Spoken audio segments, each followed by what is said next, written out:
Hello everyone, this is Enchanted Life Pat TV.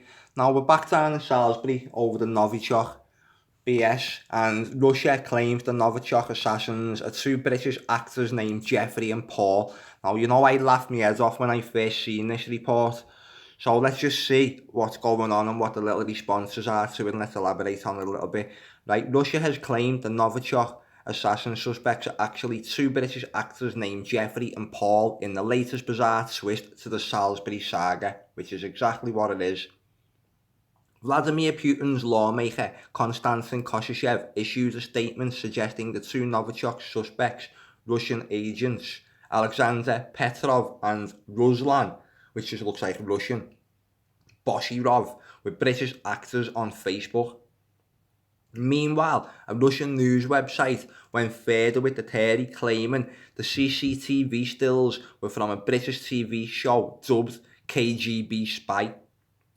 It even named them as Paul Collinson and Jeffrey Fields, claiming the show was broadcast in the early 2000s. Right, so the British response is now, no such show ever existed on British TV, and the British Actors Union Equity has no trace of Fields or Collinson. Russia's latest bizarre claims come as Moscow is accused of playing dice with people's lives in Britain during an emergency meeting of the UN. I think they're all playing dice with British lives, to be honest with you. Koshchev, chief of Putin's Foreign Policy Committee, said the evening stops being dull for the British followers of Sherlock Holmes. A whole day has passed since the sensational revelations, but there's not a single word that someone has recognised the two villains. It's impossible they would exist in a vacuum to the degree that no one could recognise them from the photos given. They should have tens or hundreds of thousands of schoolmates, college mates, fellow workers, or simply neighbours or passers-by. And where's all of that? Maybe these are really two British actors. I looks like something went the wrong way over there in London. That's what it actually said. Right, Konstantin Koshchev claims that two men are British actors. Russian trolls also back Koshchev's actor claims, alleging they first emerged on Facebook of a man called Michael Killigan. Killigan, of whom no trace can be found, claimed the CCTV was shot in my TV series almost 20 years ago. Putin's new trolls claimed, he said, does MI5 read our scripts? They claim a man was a producer on KGB Spy, despite it seeming to never be aired in the UK, or existed, is what they're saying.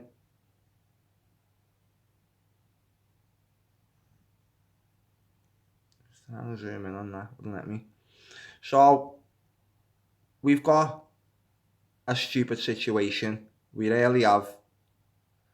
Russia and Britain's row over the attempted murder MI6 double agent Sergei Skripal reignited this week as police confirmed they had found the suspects. Now, they've named a couple of aliases, alias names. Haven't even, all this intelligence hasn't been able to come back with the real names or nothing. So now we've got Russia countering them alias names with two actor names, which again will probably be alias names, so it's all nuts. Yulian Sergei was discovered slumped on a bench in critical condition. Right, so that's what's going on here. There's the two people that they're saying that they are. I'm just going to have a look at some other things, see what other points I want to drag up about this while we're here. Right. First point is this picture. Now, when we look at the two pictures of the men, we're all well aware now of the fact that it looks like they're occupying the same time and the same place in time and space, so to say. So we're all well aware of these, but this top one that we want to pay attention to, this man in, okay? And look at his hand. Not sure whether he's got a bag in his hand there, quite a big bag, quite a wide bag, but it looks more like an escalator banister, so to say, an escalator rail, maybe. But either way, there's an object in his hand. His hands are wrapped around something. And what is it? It just looks like it's just leaning on an escalator, so to say. But again, that's why I'm asking the question, is it a bag? And if it is a bag, these CCTV images are being taken off somewhere, so at the end of this corridor, 30 seconds later, there would have been other cameras pointing at where they've come out from. So these have been able to trace the movements right through the airport, so that them men meet up at the end of these aisles what they're in, and then there's this one in the blue carrying something in his hand. So that's just another little point that needs raising, because it may be of some sort of interest to somebody who is spending absolute millions on investigations and clean-ups. But we're going to go back to the clean-up now as well, because the clean-up didn't work too well, as we know. So we're just going to skip back over here towards the hotel story. Just move that. Remember yesterday when I reported on this, police didn't warn Salisbury suspects hotel after finding Novichok, right? So it says here, guests have been staying in the hotel room used by the suspect Salisbury poisoners for months, unaware that it was contaminated with a deadly nerve agent. Police have confirmed that traces of the Novichok poison used in the attempted murder of the former Russian spy Sergei Skripal and his daughter Yulia lay undetected in the City Hotel in East London for 2 months as officers tracked the movements of the two suspects. Even when the police found the substance in early May, they decided not to close the hotel or contact those who had stayed in the room since March the 4th, when Alexander Petrov and Ruslan Boshirov checked out. So the would-be assassins left Novichok traces at the hotel. How on earth is this possible, right? So we're just going to come back and pick another story up about that, about the hotel. Right, now what we've got here is a situation exclusive, which always means brethren, only messing, possible law. Owner, brethren story, brethren exclusive. Owner of hotel where Novichok spy stayed for 2 nights was only told by police about his killer guests yesterday, and he still doesn't know which room they were in. Okay, so how are the stories conflicting this much? Silverman Mayer said police searched his hotel for 4 months without telling him why. Detectives from Scotland Yard first arrived in the City Hotel in Bowen, East London on May the 4th. But Mayer said he had no idea where officers kept visiting the hotel until yesterday when TV crews appeared on his doorstep. Police found tiny traces of Novichok. Now, we only need a tiny trace of Novichok to cause absolute chaos, okay? So, I don't know what they found. Might as well have found flour, baked a cake out of it. Right, so here he is, the latest person in the story, latest character that they've brought out. Now, a London hotel owner where the Russian hitman hid their deadly Novichok for 2 nights is revealed the police only told him about it yesterday. Quotes, I'm looking for quotes. I didn't know anything about Salisbury until 10 AM yesterday when I saw television cameras outside here. It's the hotel, police, and now. So we have also heard today that police have started to decontaminate the Skripal house. So we got told that everywhere had been decontaminated when they spent £50 million. Right, why did they not decontaminate this hotel as well? Why have they let people walk in and out of it? None of it makes sense. Now we're going to have a quick look at how strong, once again, these nerve agents actually are. Now remember, this is VX nerve agent. Novichok is said to be at least, I can't remember whether it's 10 or 15 or something like 1,000 times more powerful. I should have had a look at that before I come and done this report, because that's the second time I've done that now. But I'll clear that one up for you later on, maybe in another report. But we're going to have a look at exactly how dangerous these military-grade chemical weapons actually are. And it pours complete scorn over the fact that the police are saying that they found traces of Novichok in the hotel room, and they knew about it in June, but they kept on coming back. They never alerted no members of the public. They're now saying that after all these months, they finally began to decontaminate the Skripal house. And we're going to look at something else to do with the decontamination of the Skripal house as well. Okay, so let's just watch this first. It's one of the deadliest chemical agents ever created. Within seconds of exposure, symptoms of nausea and convulsions take over. Without emergency treatment, paralysis, respiratory failure, and death can occur within minutes. This deadly killer is the nerve agent VX. Weapon VX. Classification organophosphate. Lethal dose 30 micrograms. The organophosphate type of chemicals are considered nerve agents because they attack the nervous system. The nervous system controls all of the functions of the body, and so by interrupting or stimulating that, you get all these various effects. VX in its normal state is a tasteless, odorless liquid that can be absorbed through the skin in seconds. When heated, it turns into a lingering vapor that if inhaled is even more deadly. VX is a persistent agent, which means it's less volatile than the other nerve agents. This means that when it's exposed to the air, the material doesn't go up into the air, and it lasts much longer. To give you an idea of how toxic the chemical is, if you pulled a penny out of your pocket, and if you looked at the penny and you looked at Lincoln's eye, it only takes a drop size of Lincoln's eye to cause lethality. Okay, so that's the punchline. So that's a trace, something like the size of the Queen's eye on a penny. It's just a little tiny trace, like what they found all over the hotel. Okay, you've just told you that that's enough. Let me see. There are no confirmed cases of VX being used on people, but it's widely believed that during Saddam Hussein's chemical attack against the Kurds in 1988, How staged is all of this scene? Look here as well. Watch how fake these are. VX was dispersed with deadly results. The attack on the Kurds killed over 5,000. VX is the most potent nerve agent today, but the path to its discovery... Right, it's been beaten now. It's not the most potent anymore. Okay? So, the next one that I want to look at is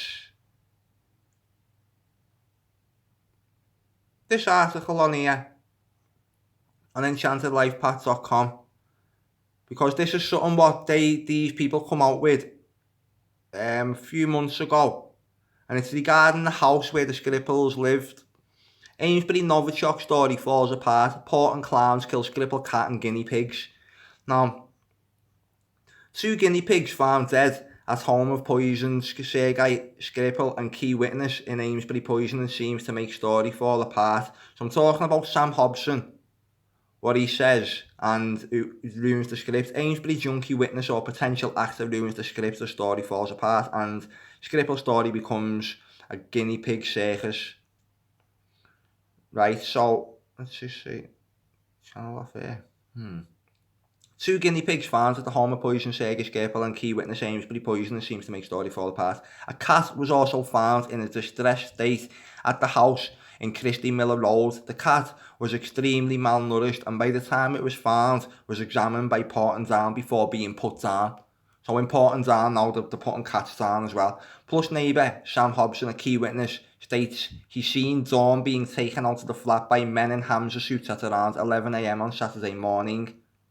He then says he spoke to Charlie Rowley at the same time, and Charlie told him Dawn had been complaining of a headache and went to get a shower. She then fell on the floor, and Charlie heard a bang and found Dawn with foam coming out of her mouth. So remember how long it takes to take effect, these deadly nerve agents. The one we've just watched, this is a lot stronger. It's 10, 15, up to 1,000 times stronger. I need to drag that up, but it's stronger. Sam Hobson fucks up the whole story with his version of events, which can only mean one: someone is lying, or take as they come. He then says that when he began sweating,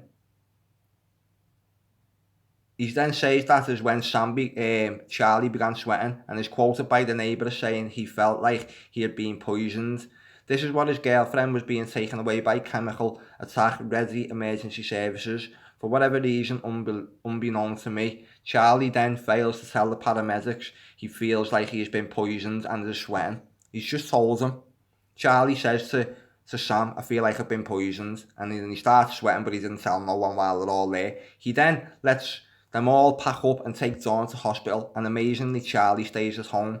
He does not travel with the stricken girlfriend. Why? We are told around 4 hours later at 15:30 by the same neighbour during the same interview with media outlets that he watched Charlie being taken out again by men in Hamza suits. The man in his 30s did not want to be named, described Dawn and Charlie as lovely people. Speaking through the window, the glass house, he said it was around 10:30 in the morning when I saw Dawn being taken on a stretcher. Later on in the evening, Charlie was also taken out and put into an ambulance. This means Charlie has at this point survived a military-grade chemical weapons poisoning for 4 hours untreated, with all the ambulances had to come back for him after he totally forgot to mention his illness, which was not attacking his nervous system, shutting down his breathing or causing fits at the time he first felt ill, hours before being described in the mirror as acting like a zombie when he was initially put on a stretcher and taken to hospital. So here is the Daily Mirror's article. Amesbury poisoning, dramatic moment, paramedics in hazmat suits carry away man acting like a zombie after being exposed to Novichok. This seems to be the most unbelievable thing I have heard all year, and once again it is the initial wave of bullshit artists who the news placing in our line of sight during these outlandish government-funded fiasco situations. Is this a piss take? I think so. So anyone wants to go and chase up the story about the cats and guinea pigs, just Google it. Guinea pigs, cats, and that's it. I've done a live stream about it. I'm just not sure where that actually is right now. What else have we got to look at just while we've got some time by the looks of things?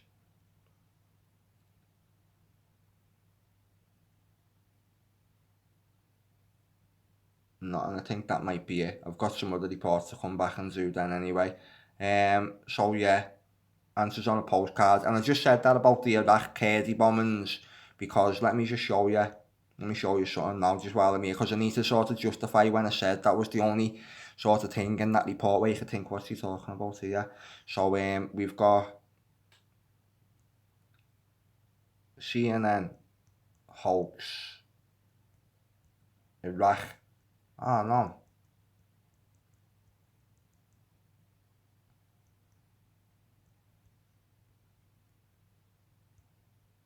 Iraq gas attack.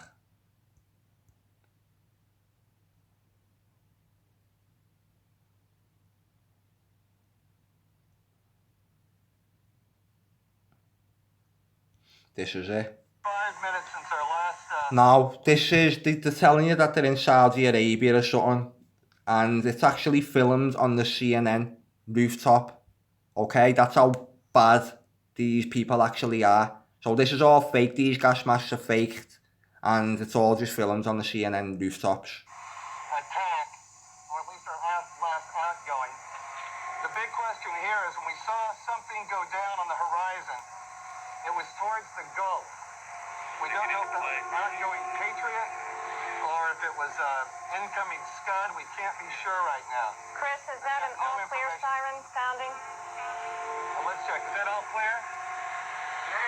You've got the sound effects. No, it's not an all-clear siren. Okay. Let me see what else I can tell you. It all happened so fast. I think that's what, and so quick. Chris. Let me see if I can tell you anything else that's going on. Chris, if you can hear me, I'm wondering how long it has traditionally been. I said, no, it's not yet. The strange thing, Capture that on video. when the siren later, we saw incoming Scud got military officials and a Saudi military official, and that was before the sirens even sounded. They were getting information from the command center, apparently in Riyadh, that we were going to have to don our chemical masks and suits and head for it, and that was all the information. We don't have anything yet about whether there was one or more Scud missiles. We did specifically. Only moments ago, CNN has been told that the initial reports reaching the Pentagon from Operation Desert Shield's headquarters in Riyadh, that's CENTCOM, are very positive. It is an air campaign at this point, strictly an air campaign. No reports so moving just... Do we have Charles Jacob? No. We're now told it was a national air raid alarm. A national air raid alarm that did not affect the situation here right now. Apparently what happened was the air raid alarms went off. We were told to go into the basement with our gas masks. All the crews left the camera platforms here, and as I was in the middle of my report, the power was cut. Everyone here is fine. What we have been led to understand, strike against bombers were in no planes flying over. It's rather cloudy and overcast. You find them reports, this was all proven to be staged by CNN. Part of it shot on the rooftop and using green screens. It was absolutely unbelievable. So this has been Enchanted Life Pat TV. Don't believe everything you see on the news. In fact, don't believe any of it. Thanks for watching and speak soon.